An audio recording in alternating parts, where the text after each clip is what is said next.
दोस्तों, कहानी शुरू होते ही हम मुख्य किरदार एड्रियन से मिलते हैं। वह पेरिस के लोवरे म्यूजियम में अस्थायी सफाई कर्मचारी की नौकरी करता है। दिन में सैलानियों की भीड़ उमड़ती है और रात को जब सब चले जाते हैं तब एड्रियन झाड़ू पोछा लेकर पहुंचता है। इसी बहाने उसे वहां रखी अनमोल एंटीक चीजों को बेहद करीब से निहारने का मौका मिलता है। हर रोज की तरह उस रात भी सफाई करते हुए उसकी नजर मोतियों से जड़े एक शानदार हार पर टिक जाती है। तभी पास खड़ा एक सहकर्मी बताता है, ये रानी का नेकलेस है, अगले हफ्ते इसकी नीलामी होगी। उस गहने की कीमत इतनी ज्यादा थी कि 1000 साल की तनख्वाह जोड़कर भी कोई आम इंसान उसे नहीं खरीद सकता। खैर, वक्त कम था, इसलिए एड्रियन वापस अपने काम में जुट जाता है। अगले दिन वह अपनी पत्नी एलेना से मिलने जाता है और बेटे की परवरिश के लिए कुछ रकम देता है। किन्हीं कारणों से दोनों अलग अलग रह रहे हैं। एड्रियन एलेना से अपने बेटे से मिलने की इच्छा जाहिर करता है। एलेना उसे बताती है कि वह शनिवार रात 8 बजे बच्चे से मिल सकता है। यह इजाजत पाकर एड्रियन बेहद खुश हो जाता है। इसके बाद वह एक फ्लैट में विक्टर नाम के शख्स से मिलने पहुंचता है। एड्रियन ने उससे कुछ उधार लिया था, लेकिन तय वक्त पर न लौटा पाने की वजह से विक्टर उसे देखते ही मारने दौड़ता है। वह एड्रियन को बिल्डिंग की छत से नीचे फेंकने की धमकी भी देता है। उसी वक्त एड्रियन उसे एक ऑफर देता है, एक ऐसी तरकीब जिससे वे सब करोड़ों कमा सकते हैं। ये सुनकर विक्टर और उसके साथी थोड़ा नरम पड़ जाते हैं। फिर एड्रियन उन्हें बताता है कि जिस म्यूजियम में वह काम करता है वहां रानी मारिया का बेशकीमती हार रखा है जो अगले शुक्रवार नीलाम होने वाला है, लेकिन वे उसे नीलामी से पहले ही उड़ा लेंगे। एड्रियन उन्हें प्रैक्टिकली पूरा प्लान समझाता है। म्यूजियम में हर तरफ सीसीटीवी कैमरे हैं, मगर सफाई कर्मचारियों के लॉकर रूम में एक भी कैमरा नहीं। स्टाफ के आने जाने का रास्ता भी अलग होता है। ऊपरी ओहदे वाले लोग एड्रियन जैसे क्लीनरों पर ध्यान ही नहीं देते, इसीलिए एड्रियन विक्टर, काइल और रे को क्लीनर बनाकर अंदर घुसाएगा। प्लान के मुताबिक विक्टर और काइल सबसे पहले गार्ड्स को ठिकाने लगाकर उनकी वर्दी पहन लेंगे। रे अंदर जाकर कंट्रोल रूम के तमाम कैमरे बंद कर देगा। जैसे ही कैमरे बंद होंगे, पुलिस के पास अलर्ट पहुंचेगा और वे ठीक 7 मिनट में वहां आ जाएंगे। इसलिए इन्हीं 7 मिनटों में सारा काम निपटाकर फरार होना होगा। बाहर एक गाड़ी भी तैयार रखी होगी ताकि आसानी से भागा जा सके। पूरा खाका तैयार होने के बाद सब शुक्रवार का इंतजार करने लगते हैं। शुक्रवार को नीलामी आधिकारिक रूप से शुरू होती है। देश विदेश से ढेरों रईस उस हार को खरीदने पहुंचते हैं। उन्हीं के बीच मिस्टर पार्कर नाम की फर्जी पहचान बनाकर एड्रियन भी वहां मौजूद है। दूसरी ओर विक्टर, काइल और रे क्लीनर के भेष में बिना किसी शक के अंदर दाखिल हो जाते हैं। प्लान के मुताबिक विक्टर और काइल 2 गार्ड्स को मारकर उनकी पोजीशन ले लेते हैं और रे को हरी झंडी दे देते हैं। तभी रे कंट्रोल रूम में जाकर ऑपरेटर को खत्म कर देता है और सारे सीसीटीवी कैमरे बंद कर देता है। इसके बाद वह एड्रियन को मैसेज करके सूचित करता है। उधर नीलामी में हार की बोली 42 मिलियन तक पहुंच चुकी थी। ये दाम खुद एड्रियन ने लगाई थी, लेकिन समय बचाने के लिए वह एकदम से 60 मिलियन चिल्ला देता है ताकि कोई और हिम्मत न कर सके। इतनी बड़ी बोली के बावजूद उस पर शक नहीं होता, क्योंकि उसकी फर्जी प्रोफाइल में कुल जायदाद 576 मिलियन दिखाई गई थी। इस बीच 2 मिनट गुजर चुके होते हैं। रे तेजी से बाहर खड़ी गाड़ी में जा बैठता है। एड्रियन नीलामी अफसर के साथ वॉल्ट रूम की ओर जाता है। वहां पहले से विक्टर और काइल गार्ड के भेष में तैनात हैं। नीलामी अफसर कहता है कि पूरी अदायगी के बाद ही हार मिलेगा। एड्रियन जवाब देता है कि पेमेंट से पहले वह एक बार गहना हाथ में लेकर देखना चाहता है, आखिर इतनी बड़ी रकम लगा रहा है। अफसर वॉल्ट खोलता है और एड्रियन हार उठा लेता है। जैसे ही वह हार हाथ में लेता है, विक्टर और काइल अचानक झपट पड़ते हैं। वे एड्रियन समेत मौजूद 2 अफसरों के हाथ पैर बांध देते हैं और हार लेकर फरार हो जाते हैं। दरअसल विक्टर और उसके साथियों ने पहले से तय किया था कि एड्रियन को धोखा देकर हार लेकर भाग जाएंगे, मगर उनकी यह चाल कामयाब नहीं होती। तेज रफ्तार में गाड़ी भगाते वक्त उनका एक्सीडेंट हो जाता है और आखिरकार वे पकड़े जाते हैं। पुलिस हार भी बरामद कर लेती है। इधर डिटेक्टिव ब्रांच के कैप्टन हैरिस म्यूजियम पहुंचकर एड्रियन से पूछताछ करते हैं, क्योंकि उन्होंने एड्रियन की कंपनी का नाम पहले कभी नहीं सुना था और उन्हें थोड़ा शक हुआ। लेकिन म्यूजियम अथॉरिटी एड्रियन का साथ देते हुए कहती है कि उसने तो हार बचाने की कोशिश की थी। तभी कैप्टन के पास फोन आता है कि अपराधी पकड़े जा चुके हैं और हार भी रिकवर हो गया है। कैप्टन फौरन हार को लैब भेजने का हुक्म देते हैं ताकि पुष्टि हो सके कि वह असली है या नकली। एड्रियन पर शक करने का कोई ठोस सबूत न मिलने की वजह से उसे सिर्फ रूटीन चेकिंग के बाद छोड़ दिया जाता है। फिर एड्रियन वहां से निकलता है और रात को दोबारा क्लीनर बनकर म्यूजियम लौटता है। सफाई पूरी करने के बाद वह डस्टबिन का कचरा इकट्ठा करके बाहर आता है और उसी कचरे के बीच से असली हार निकाल लेता है। असल में पिछली रात जब विक्टर और काइल उस पर झपटे थे, उसी दौरान एड्रियन ने अपनी जेब में रखे नकली हार से असली हार चुपके से बदल लिया था। बाद में उसने असली हार म्यूजियम के ही एक डस्टबिन में फेंक दिया ताकि अगली रात सफाई के दौरान आसानी से वापस ले सके। एकदम परफेक्ट प्लान है ना? लेकिन यह प्लान एड्रियन ने एक ही दिन में नहीं बनाया था, बल्कि वह पिछले 25 सालों से इस हार को हथियाने की योजना बना रहा था। मगर ऐसा क्यों? ये जानने के लिए हमें 25 साल पीछे जाना होगा। उस वक्त एड्रियन के पिता ओमार प्रेस्कॉट परिवार में ड्राइवर की नौकरी करते थे और रानी का यह हार दरअसल प्रेस्कॉट फैमिली की ही मिल्कियत था। ओमार बहुत ईमानदार इंसान थे, पूरी श्रद्धा से अपनी जिम्मेदारी निभाते थे। एक दिन मिसेस प्रेस्कॉट ने उनसे कहा कि उनकी होम लाइब्रेरी में ढेरों किताबें हैं, चाहे तो पढ़ने के लिए ले जा सकते हैं। इसी वजह से ओमार अपने बेटे एड्रियन के लिए आर्सन ल्यूपिन नाम की एक किताब ले आए। कुछ दिनों बाद मिस्टर प्रेस्कॉट ने ओमार पर हार चुराने का झूठा इल्जाम लगा दिया। इस आरोप के चलते एड्रियन के पिता को जेल जाना पड़ा। फिर एक दिन छोटा एड्रियन जेल में पिता से मिलने गया तो देखा कि बेइज्जती सहन न कर पाने की वजह से उन्होंने फांसी लगाकर खुदकुशी कर ली थी। यहीं से एड्रियन के अंदर उस हार को हासिल करने की एक अनोखी और जिद्दी आग जल उठी। 25 साल तक इंतजार करने के बाद करीब एक हफ्ते पहले एड्रियन को खबरों से पता चला कि वह गुमशुदा हार बरामद हो गया है और उसे लोवरे म्यूजियम में रखा गया है। साथ ही यह भी कि एक हफ्ते बाद उसकी नीलामी होगी। यही वजह थी कि एड्रियन ने प्लान बनाकर म्यूजियम में सफाई की नौकरी ली और अपनी फर्जी बिजनेस प्रोफाइल भी तैयार कर ली। यहाँ तक कि विक्टर से पैसे उधार लेना भी उसकी योजना का हिस्सा था। दरअसल वह सिर्फ उनकी मदद हासिल करने के लिए उधारी का बहाना बनाता है। और सबसे आखिर में नीलामी से पहले एड्रियन अपने दोस्त ब्रैंडन से हूबहू वैसा ही दिखने वाला एक नकली हार बनवा लेता है। इसी तरह बेहद सोची समझी साजिश के जरिए आखिरकार असली हार एड्रियन के हाथ लग जाता है। उधर इस केस के दूसरे इंचार्ज इंस्पेक्टर यूरी को लैब से फोन आता है कि बरामद हुआ हार नकली है। यह सुनते ही वह हैरान परेशान हो जाता है। तभी उसकी निगाह मेज पर रखी आर्सन ल्यूपिन की किताब पर पड़ती है, क्योंकि ठीक उसी कहानी की तर्ज पर पिछली रात चोरी को अंजाम दिया गया था। यूरी समझ जाता है कि चोर जरूर आर्सन ल्यूपिन से प्रेरित है। इधर सीन शिफ्ट होता है और अगले दिन एड्रियन को दिखाया जाता है। वह दिन शनिवार है और आज उसे अपने बेटे से मिलने जाना है। एड्रियन बेटे से मिलता है और उसे घुमाने बाहर ले जाता है। वह अपने बच्चे को वही आर्सन ल्यूपिन वाली किताब थमाता है जो 25 साल पहले उसके पिता ने उसे दी थी। असल में इसी किताब ने एड्रियन की जिंदगी बदल दी थी। इसके बाद हम देखते हैं कि एड्रियन अपने दोस्त ब्रैंडन से हार के बारे में बात कर रहा है। ब्रैंडन हार की जांच पड़ताल करके बताता है कि प्रेस्कॉट परिवार ने पहले झूठ बोला था। उनका दावा था कि 25 साल पहले चोरी के बाद हार के डायमंड अलग अलग मुल्कों में बेच दिए गए थे और फिर उन्हें वापस लाकर दोबारा जोड़ा गया। लेकिन जब ब्रैंडन हार चेक करता है तो ऐसा कुछ नहीं मिलता।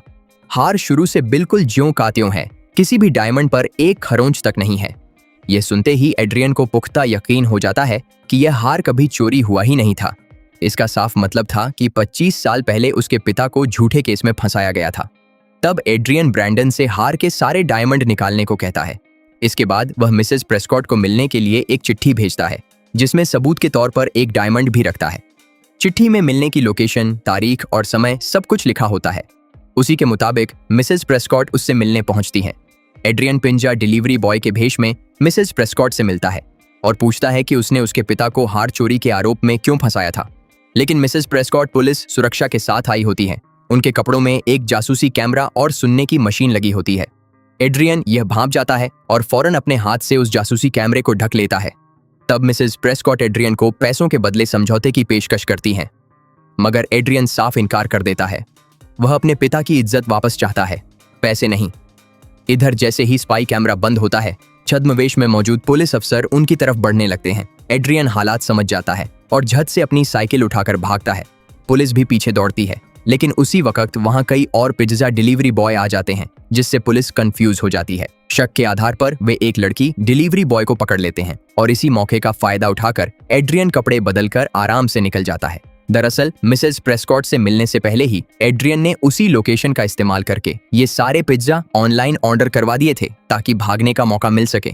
खैर, एड्रियन घर लौटता है और अपने पिता की जेल से लिखी आखिरी चिट्ठी निकालता है। चिट्ठी की आखिरी लाइन में ओमार लिखते हैं कि सच तो लाइब्रेरी में मिलेगा, लेकिन उन्होंने लाइब्रेरी शब्द जानबूझकर गलत स्पेलिंग में लिखा था क्योंकि वे स्पेलिंग के मामले में बेहद सचेत थे। एड्रियन समझ जाता है कि यह कोई कोड लैंग्वेज है। वह सारी रात विश्लेषण करके एक नाम निकालता है, ईटीएन कॉर्मैक। यह शख्स पहले किसी लाइब्रेरी में काम करता था और जेल में ओमार के पास वाली कोठरी में रहता था। अब भी वह जेल में ही है। शायद वह ओमार के बारे में कुछ जानता हो, इसलिए एड्रियन उससे मिलना चाहता है। लेकिन कॉर्मैक की तबीयत खराब होने की वजह से मिलने का मौका नहीं मिलता। फिर भी एड्रियन पीछे नहीं हटता और खुद जेल जाने का फैसला करता है। दरअसल हाल ही में उसका हमशक्ल भाई जेम्स किसी मामले में जेल गया था। एड्रियन उसी का भेष बनाकर जेल के अंदर चला जाता है और उसकी जगह जेम्स बाहर आ जाता है। जेल में पहुंचकर एड्रियन कॉर्मैक की सेल में जाता है, लेकिन वहां पता चलता है कि उसे जेल के हॉस्पिटल में भर्ती कराया गया है। तब एड्रियन चालाकी से दो कैदियों के बीच झगड़ा करवा देता है और वे उसके पेट में ब्रश घुसा देते हैं, जिससे एड्रियन को भी तुरंत हॉस्पिटल ले जाया जाता है। यही मौका पाकर एड्रियन कॉर्मैक से मिलता है और अपनी पहचान बताता है। कॉर्मैक बताता है कि ओमार ने उसके पास एक किताब रखी थी और कहा था कि अगर कोई उसकी तलाश में यहाँ आए तो उसे वह किताब दे देना और कहना कि सारे जवाब इसी किताब के अंदर हैं। उसी रात एड्रियन गार्ड्स को रिश्वत देकर दोबारा कॉर्मैक की सेल में जाता है और वहां आर्सन ल्यूपिन सीरीज की एक और किताब ढूंढ निकालता है। अपनी कोठरी में लौटकर जब एड्रियन किताब खोलता है तो देखता है कि उसके पिता ने चाय की मदद से किताब के कुछ शब्दों को मार्क कर रखा था। एड्रियन उन शब्दों को जोड़ता है और असली संदेश समझ में आता है। मैं बेकसूर हूं, एनी प्रेस्कॉट ने मुझे फंसाया है। ये सच्चाई जानने के बाद एड्रियन के मन में एनी प्रेस्कॉट के लिए गुस्सा और नफरत भर जाती है, लेकिन बदला लेने के लिए सबसे पहले उसे जेल से बाहर निकलना जरूरी है। इसके लिए वह एक खतरनाक प्लान बनाता है। आर्सन ल्यूपिन के तरीके पर चलते हुए वह अपने गले में फंदा लगाकर खुदकुशी का नाटक करता है। सबको लगता है कि एड्रियन मर चुका है। उसकी लाश को पोस्टमार्टम के लिए एम्बुलेंस से ले जाया जाता है, लेकिन रास्ते में ही वह होश में आ जाता है। एम्बुलेंस से उतरकर फरार हो जाता है। इसके बाद एड्रियन एनी प्रेस्कॉट यानी मिसेस प्रेस्कॉट से मिलता है और सीधे सवाल करता है। एनी बताती है कि उसे कहा गया था कि वह ओमार से कन्फेशन पेपर पर साइन करवा ले, ताकि कुछ दिनों बाद उन्हें जेल से निकालने की योजना बनाई जा सके। इसीलिए एनी ने जेल में ओमार से मिलकर उनसे कन्फेशन ले लिया, लेकिन उसे नहीं पता था कि उसके और ओमार के साथ धोखा होगा। एनी एड्रियन को उस पुलिस अफसर का नाम भी बताती है जिसने तब केस संभाला था, ग्रेगरी। यही अफसर असल में ओमार की मौत का जिम्मेदार था। एड्रियन घर लौटकर ग्रेगरी के बारे में रिसर्च करता है और पाता है कि अब वह प्रमोशन पाकर पुलिस कमिश्नर बन चुका है। इसके बाद हम कमिश्नर ग्रेगरी को अपने परिवार के साथ खुशहाल जिंदगी बिताते देखते हैं। अपनी पत्नी के साथ उसका बहुत प्यार भरा रिश्ता है। दूसरी तरफ एड्रियन को दिखाया जाता है कि वह ग्रेगरी की हर हरकत पर सीसीटीवी कैमरों से नजर रखे हुए है। असल में एड्रियन ने किसी वक्त ग्रेगरी के घर में सीक्रेट कैमरे लगवा दिए थे, जिसकी भनक तक ग्रेगरी को नहीं है। इसी दौरान ग्रेगरी ऑफिस में काम कर रहा होता है। एड्रियन आईटी टेक्नीशियन के भेष में उसके पास जाता है और कहता है कि वह आईटी डिपार्टमेंट से कंप्यूटर चेकिंग के लिए आया है। कंप्यूटर चेक करने पर एड्रियन को वहां एक वीडियो मिल जाता है। यह सुनकर ग्रेगरी गुस्से में आ जाता है, लेकिन एड्रियन शांत रहकर कहता है कि वह फौरन वीडियो डिलीट कर दे, वरना उसे ऑफिशियल रिपोर्ट करना पड़ेगा। यह सुनकर ग्रेगरी और भी गुस्से में कंप्यूटर लैब की ओर जाने लगता है। तभी एड्रियन उसे एक खाली कमरे में ले जाकर बेहोश करने वाला इंजेक्शन देता है। एड्रियन ग्रेगरी के मोबाइल की सिम तोड़कर उसे एक बड़े बॉक्स में डाल देता है और फिर बॉक्स को गाड़ी में रखकर किडनैप कर ले जाता है। जब ग्रेगरी को होश आता है तो वह एक कुर्सी से बंधा होता है।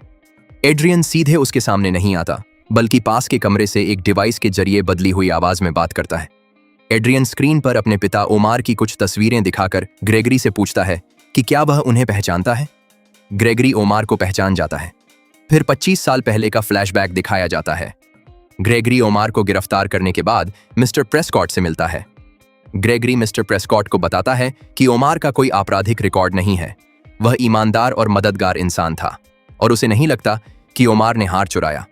ग्रेगरी शक की सुई मिस्टर प्रेस्कॉट की तरफ घुमाते हुए कहता है कि आपने कुछ दिन पहले ही हार का बीमा बढ़वाया था, तो चोरी से आपको ही फायदा होता। फिर ग्रेगरी सच पता करने की बात कहकर वहां से चला जाता है। सीन वापस वर्तमान में लौटता है। एड्रियन स्क्रीन पर अपने पिता की जांच और कन्फेशन रिपोर्ट्स दिखाता है, जिन सब पर ग्रेगरी के दस्तखत थे। एड्रियन उससे सवाल करता है कि आखिर उसने बिना किसी ठोस सबूत के ओमार को क्यों फंसाया, किस आधार पर सजा दी गई और क्यों सजा कम करने के बहाने कन्फेशन लेने पर मजबूर किया गया। जब ग्रेगरी कोई जवाब देने से बचता है, तब एड्रियन उसके बैंक डिटेल्स और भ्रष्टाचार के सबूत दिखाता है। फिर एड्रियन ब्लैकमेल करता है कि अगर सच नहीं बताया तो ये सारे सबूत उसकी पत्नी को भेज देगा। दरअसल ग्रेगरी की पत्नी उसे एक आदर्श, ईमानदार इंसान मानती थी और एड्रियन इसी कमजोरी का इस्तेमाल करता है। जब ग्रेगरी नहीं मानता तो एड्रियन सचमुच उसकी पत्नी को फोन मिला देता है। अपनी पत्नी की आवाज सुनकर ग्रेगरी घबरा जाता है और कबूल करता है कि उसने रिश्वत लेकर यह काम किया था। हालांकि यह रिश्वत अपने लिए नहीं, बल्कि बच्चों के भविष्य को सुरक्षित करने की मजबूरी में ली थी। दूसरी तरफ डिटेक्टिव ब्रांच का वही कैप्टन हैरिस ओमार के केस की फाइल के साथ बैठा होता है, जिसमें कमिश्नर ग्रेगरी का नाम भी दर्ज है। तभी एक सहकर्मी आकर बताता है कि कमिश्नर का अपहरण हो गया है। यह खबर सुनते ही थाने में हड़कंप मच जाता है। वे सीसीटीवी फुटेज खंगालते हैं और एड्रियन को देखते हैं, लेकिन वीडियो साफ न होने की वजह से उसकी पहचान नहीं हो पाती। कमिश्नर का मोबाइल भी बंद आता है, लेकिन इंस्पेक्टर यूरी बताता है कि कमिश्नर के फोन में सिम के अलावा एक अलग चिप लगी है। वे तेजी से उस चिप को ट्रैक करते हैं और लोकेशन पा लेते हैं। फौरन पूरी टीम बचाने निकल पड़ती है। उधर एड्रियन आर्टिफिशियल इंटेलिजेंस की मदद से ग्रेगरी का डीप फेक बनाकर उसे ब्लैकमेल करता है और पूरी सच्चाई उगलवाने की धमकी देता है। एड्रियन चेतावनी देता है कि अगर असली सच नहीं बताया तो यह सबके सामने उजागर हो जाएगा। ग्रेगरी घबराकर कहता है कि उसे बस इतना ही पता था और वादा करता है कि एड्रियन के बारे में किसी को कुछ नहीं बताएगा, बस उसे छोड़ दे। एड्रियन कहता है कि पुलिस पर पूरा भरोसा करना मुश्किल है, लेकिन फिर भी वह ग्रेगरी पर यकीन करके उसे छोड़ देता है।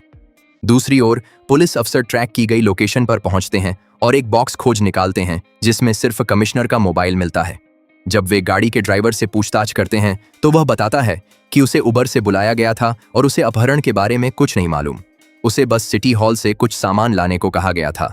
यह सुनकर इंस्पेक्टर यूरी कहता है कि कमिश्नर को जरूर सिटी हॉल में रखा गया होगा, क्योंकि यह आर्सन ल्यूपिन की तकनीक है, सबका ध्यान दूसरी तरफ मोड़कर बिल्कुल पास रहकर काम अंजाम देना। यूरी फोर्स के साथ सिटी हॉल पहुंचता है, लेकिन उसके पहुंचने से चंद सेकंड पहले ही एड्रियन वहां से रवाना हो चुका होता है। पुलिस कमिश्नर ग्रेगरी को सही सलामत पा लेती है। अगले सीन में कैप्टन हैरिस अफसर सेरेना से बात करते हुए बिल्डिंग में दाखिल होते हैं। वे हैरान हैं कि कमिश्नर को 4 घंटे तक बंधक बनाए रखने के बाद भी वह अपहरण के बारे में कुछ नहीं बता रहा और न ही अपहरणकर्ता ने कोई मांग रखी। यही बात उन्हें अजीब लग रही है। इसी बीच इंस्पेक्टर यूरी कैप्टन को बुलाकर बताता है कि उसे एक अहम सुराग मिला है। नीलामी वाले दिन मिस्टर पार्कर बनकर चोरी करने वाला और कमिश्नर का अपहरण करने वाला एक ही शख्स है। इसके अलावा 25 साल पहले जब हार पहली बार गायब हुआ था, तब उस केस के जांच अफसर भी ग्रेगरी ही थे। इस तरह दोनों घटनाओं का कनेक्शन साफ हो जाता है।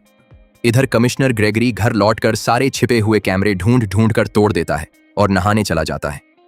तभी 25 साल पहले का एक और फ्लैशबैक दिखता है। मिस्टर प्रेस्कॉट ग्रेगरी को धमकी देकर ओमार को फंसाने पर मजबूर कर रहे थे। ग्रेगरी को यह नहीं पता था कि इसकी वजह से ओमार खुदकुशी कर लेंगे। इतने बरसों बाद भी ग्रेगरी बहुत पछतावे और गम में डूबा है। नहाने के बाद बाहर आकर वह मिस्टर प्रेस्कॉट को फोन मिलाता है और कहता है, ओमार के बारे में आपसे जरूरी बात करनी है। मैदान में एक नया खिलाड़ी आ गया है, और फोन काट देता है। उसी समय ग्रेगरी की पत्नी घर लौटती है और उसे सकुशल देख गले लगा लेती है। तभी अचानक मेज पर रखा स्पीकर बज उठता है, जिसमें ग्रेगरी और मिस्टर प्रेस्कॉट की वही फोन बातचीत सुनाई देती है। ग्रेगरी घबराकर स्पीकर को फर्श पर पटक कर तोड़ देता है। यह स्पीकर एड्रियन ने पहले ही लगा रखा था और उसी के जरिए वह पूरी बातचीत रिकॉर्ड कर चुका था। इसके बाद एड्रियन एक remote control drone mister Prescott के घर भेजता है। ड्रोन लेजर सिक्योरिटी से घिरे ऑफिस में दाखिल होता है और अहम दस्तावेजों की तस्वीरें खींचता है, लेकिन लौटते वक्त वह एक लेजर बीम से छू जाता है, जिससे अलार्म बज उठता है।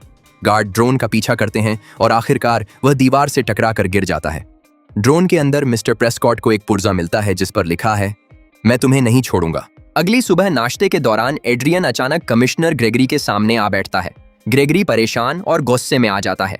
एड्रियन फिर से ब्लैकमेल करता है तो ग्रेगरी झल्लाकर कहता है कि वह मदद करेगा, बशर्ते एड्रियन उसे परेशान करना बंद करे।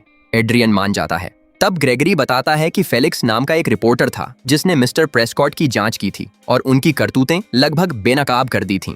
मगर आखिरी मौके पर प्रेस्कॉट ने दबाव डालकर उसे रोक दिया और उसका करियर तबाह कर दिया। अब एड्रियन को फेलिक्स से मिलना चाहिए। एड्रियन रिसर्च करके फेलिक्स के पास जाता है और मिस्टर प्रेस्कॉट को बर्बाद करने में मदद मांगता है, लेकिन फेलिक्स इनकार कर देता है। प्रेस्कॉट ने उसे इस कदर फंसा दिया है कि बाहर निकलना भी मुश्किल हो गया है। पूरी जिंदगी अदालतों और वकीलों में खप चुकी है। एड्रियन समझाने की कोशिश करता है कि उन दोनों का दुश्मन एक ही है और वह अपने पिता की पूरी कहानी सुनाता है। फिर भी फेलिक्स उसे खाली हाथ लौटा देता है। अगले दिन जब एड्रियन काम से लौट रहा होता है तो फेलिक्स खुद उसके सामने आ खड़ा होता है। वह कहता है कि मिस्टर प्रेस्कॉट ने उसकी जिंदगी की सबसे अनमोल चीज छीन ली। अब उसके पास खोने को कुछ नहीं बचा, इसलिए वह एड्रियन की मदद करने को तैयार है। दोनों फेलिक्स के घर जाकर बदले की योजना बनाने लगते हैं। एड्रियन कहता है कि उसे ऐसा ठोस सबूत चाहिए जो मिस्टर प्रेस्कॉट की दुनिया हिला दे। फेलिक्स जवाब देता है, मेरे पास बिल्कुल ऐसा ही एक सबूत है। इसी दौरान पुलिस ब्यूरो में सीसीटीवी फुटेज और एड्रियन की तस्वीरों से सॉफ्टवेयर की मदद से उसके 4 अलग-अलग स्केच बनाए जा रहे हैं। दूसरी ओर फेलिक्स एड्रियन को ऑब्जर्वर पत्रिका के ऑफिस के सामने ले जाता है, जहां वह पहले रिपोर्टर था। वह बताता है कि तीसरी मंजिल के स्टोरेज रूम में एक बॉक्स है जिस पर स्पोर्ट्स 1980 लिखा है और उसमें एक हरे रंग का वीडियो कैसेट है। फेलिक्स खुद वहां नहीं जा सकता क्योंकि उसका प्रवेश प्रतिबंधित है। एड्रियन अंदर जाने लगता है तो फेलिक्स गार्ड को एक झूठी कॉल करके कहता है कि इन्वेस्टिगेशन डिपार्टमेंट की नताली बोल रही है, एक इन्फॉर्मर अहम फाइल लेकर आ रहा है, उसे सीधे तीसरी मंजिल पर भेज देना। गार्ड मान जाता है और एड्रियन आसानी से कैसेट ले आता है। घर पर वीडियो चलाकर फेलिक्स बताता है कि 1996 में कुआलालंपुर में एक आतंकी हमला हुआ था जिसमें 11 लोग मारे गए, जिनमें 8 फ्रांसीसी नागरिक थे। उस हमले की वजह बदला था क्योंकि एक दलाल हथियार व्यापारियों को धोखा दे रहा था और वह दलाल कोई और नहीं बल्कि मिस्टर प्रेस्कॉट था। वीडियो में साफ देखा जा सकता है कि प्रेस्कॉट हथियार डीलरों के साथ सौदा करता है। फेलिक्स का अनुमान है कि हार की झूठी चोरी के बीमे के पैसे से ही यह हथियार व्यापार फला फूला। वीडियो से यह भी जाहिर होता है कि प्रेस्कॉट द्वारा बेचे गए हथियारों से फ्रांसीसी दूतावास पर हमला हुआ था, मगर एड्रियन पूरा वीडियो अपलोड नहीं करता, केवल एक स्क्रीनशॉट वायरल करता है ताकि प्रेस्कॉट डरे। स्क्रीनशॉट तेजी से फैलता है और मिस्टर प्रेस्कॉट की बेटी जूलिया तक पहुंचता है। जूलिया जब पिता को दिखाती है तो प्रेस्कॉट सब कुछ नकारते हुए इसे विपक्ष की साजिश बताता है, लेकिन मामला यहीं खत्म नहीं होता। मीडिया में हलचल मच जाती है।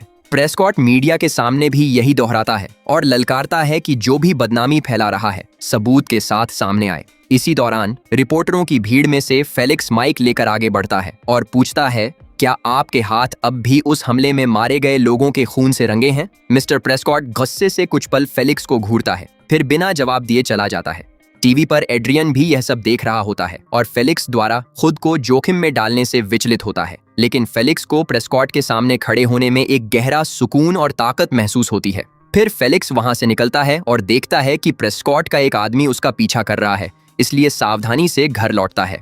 घर पहुंचते ही एड्रियन पहले से मौजूद होता है, फूल देकर उसकी हिम्मत की तारीफ करता है और शुक्रिया अदा करता है। दोनों मिलकर पूरा वीडियो रिलीज करने की योजना बनाते हैं। इसके बाद एड्रियन अपने काम पर लौट जाता है। अगले सीन में कैप्टन यूरी और सेरेना कमिश्नर ग्रेगरी के दफ्तर में हैं। वे एड्रियन के स्केच दिखाते हैं, जिनमें से एक एड्रियन का है, लेकिन ग्रेगरी जोर देकर कहता है कि इनमें से किसी ने उसका अपहरण नहीं किया। यूरी मानने को तैयार नहीं होता और कहता है कि हार चोरी और किडनैपिंग के पीछे एक ही शख्स है। ग्रेगरी गुस्से में कहता है कि ये दोनों केस मत जोड़ो, सिर्फ हार ढूंढने पर फोकस करो, वरना केस ट्रांसफर कर दूंगा। तब कैप्टन मिन्नत करता है और ग्रेगरी उन्हें केस में बनाए रखता है, मगर यूरी को हटा दिया जाता है ताकि वह जांच को तेजी से आगे न बढ़ा सके। इधर एड्रियन मेकअप से चेहरा बदलकर एक टीवी चैनल के टॉक शो में पहुंचता है ताकि प्रेस्कॉट का वीडियो पूरे देश को लाइव दिखा सके, लेकिन प्रसारण से पहले ही प्रेस्कॉट के लोग वीडियो के असली हिस्से काट देते हैं। नतीजतन एड्रियन खुद विलेन की तरह पेश होता है और जनता के सामने प्रेस्कॉट को फंसाने वाला लगता है। एड्रियन हालात भांपकर भागने लगता है, लेकिन प्रेस्कॉट के गुंडे हमला कर देते हैं। फिर भी वह सबको पटखनी देकर निकल भागता है। इसी दौरान जूलिया अपने पिता को फोन करके माफी मांगती है और बताती है कि टीवी पर दिखा शख्स शायद एड्रियन है, जो उनके ड्राइवर ओमार का बेटा है। उसने उसे नीलामी के दिन भी देखा था। यह सुनकर प्रेस्कॉट पूरी तरह सतर्क हो जाता है। टीवी पर टॉक शो का बवाल देखकर फेलिक्स आग बबूला हो उठता है। तभी दरवाजे पर दस्तक होती है। फेलिक्स खतरा भांपकर दरवाजा खोलता है और एड्रियन के लिए एक संदेश लिखकर छोड़ता है। उसी वक्त प्रेस्कॉट का खूंखार आदमी लोरेंजो आ धमकता है। वह फेलिक्स का गला दबाकर एड्रियन के बारे में पूछता है, लेकिन फेलिक्स कुछ नहीं बताता। गुस्से में लोरेंजो फेलिक्स को मार डालता है और उसकी लाश को फंदे से लटका देता है। थोड़ी देर बाद एड्रियन फेलिक्स के घर पहुंचता है और उसकी लटकती लाश देखकर सन्न रह जाता है। उसकी नजर मेज पर रखी किताब पर पड़ती है। एड्रियन किताब और फेलिक्स के कुत्ते को लेकर बाहर आता है। किताब खोलने पर वह पढ़ता है, ये लड़ाई हमारे वजूद की लड़ाई है। एड्रियन, तुम इसे रोकना मत। इंस्पेक्टर यूरी टॉक शो वाले शख्स के साथ स्केच का मिलान करता है और वह स्केच एड्रियन का ही निकलता है। फेलिक्स की मौत के बाद उसका कुत्ता बहुत उदास है और एड्रियन खुद को दोषी मान रहा है कि उसकी वजह से फेलिक्स को जान गंवानी पड़ी। दोस्त ब्रैंडन उसे समझाता है कि ऐसे ख्याल दिमाग से निकाल दे और याद दिलाता है कि कल उसके बेटे का जन्मदिन है, परिवार के साथ वक्त बिताना चाहिए। अगले दिन जब एड्रियन बेटे से मिलने जा रहा होता है तो महसूस करता है कि कोई उसका पीछा कर रहा है, वही लोरेंजो जिसने फेलिक्स को मारा था। एड्रियन भागकर एलेना के घर पहुंचता है। वह बेटे को एक गिफ्ट बॉक्स देता है जिसमें आर्सन ल्यूपिन वाली पोशाक और टोपी होती है। बेटा भी पिता की तरह ल्यूपिन का फैन है, इसलिए तोहफा बेहद पसंद आता है। फिर एड्रियन परिवार के साथ बाहर घूमने निकलता है। वे ट्रेन से इटरेटा जा रहे हैं, जो आर्सन ल्यूपिन की यादों से जुड़ी जगह है। ट्रेन में सबके साथ एड्रियन का वक्त बढ़िया गुजर रहा है। एलेना तीनों की एक सेल्फी लेती है, जिसे देखकर एड्रियन झूम करता है और पाता है कि पीछे वाली सीट पर लोरेंजो बैठा है।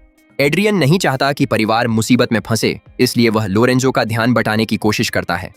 पहले वह सबके सामने बेटे का जन्मदिन मनाता है, फिर एलेना से बहाना करके ट्रेन के पिछले हिस्से की तरफ चला जाता है। लोरेंजो उसके पीछे पीछे जाता है। एड्रियन ट्रेन की टिकट चेकर से चाबी चुराकर स्टोरेज केबिन में चला जाता है और लोरेंजो को भी वहां जाने पर मजबूर करता है। वहां दोनों में जबरदस्त हाथापाई होती है। आखिरकार एड्रियन लोरेंजो को स्टोरेज में बंद करके ताला लगा देता है और वापस लौटता है, लेकिन कुछ ही देर में लोरेंजो फिर आ जाता है और परिवार के बीच बैठकर एड्रियन के बेटे से बातें करने लगता है। इस नाजुक हालात से बचने के लिए एड्रियन कैप्टन को एक मैसेज भेजता है। मैं मिस्टर पार्कर बोल रहा हूँ, 2 मिनट में ले हार्वे स्टेशन पहुंच रहा हूँ, आपको चाय नाश्ते की दावत है। याद दिलाने के लिए वही पहचान इस्तेमाल करता है जिससे नीलामी वाले दिन चोरी की थी। मैसेज पढ़कर कैप्टन फौरन लोकल पुलिस को खबर करता है। जब ट्रेन स्टेशन पर रुकती है, एड्रियन एलेना और बेटे को पहले उतर जाने को कहता है। सबके उतर जाने के बाद लोरेंजो एड्रियन से कहता है कि चुपचाप उसके साथ चले। एड्रियन बिना हील हुज्जत के साथ हो लेता है और जैसे ही वे प्लेटफॉर्म पर उतरते हैं, लोकल पुलिस उन्हें घेर लेती है। पुलिस को नहीं मालूम कि असली पार्कर कौन है, इसलिए शक के आधार पर वे लोरेंजो को गिरफ्तार कर लेते हैं। उसकी जेब से एक पिस्तौल और हार का एक डायमंड बरामद होता है, जिससे लगता है कि वही मिस्टर पार्कर है। दरअसल ट्रेन से उतरने से पहले एड्रियन ने चालाकी से वह डायमंड लोरेंजो की जेब में डाल दिया था। इसके बाद एड्रियन आराम से अपनी पत्नी और बेटे के साथ समुद्र किनारे घूमता है। बेटे को थोड़ी दूर खेलता देख वे किनारे टहल रहे होते हैं। इसी बीच कैप्टन और सेरेना एट्रेटा जाने की तैयारी कर रहे हैं। उन्होंने कमिश्नर ग्रेगरी से इजाजत मांगी तो ग्रेगरी हंसकर कहता है, वहां क्या देखोगे, जो पार्कर पकड़ा गया वह असली नहीं है। उसके पास मिली पिस्तौल का लाइसेंस वैध है और जेब में डायमंड कैसे आया ये वह खुद नहीं जानता। ये सुनकर कैप्टन फिर मायूस हो जाता है।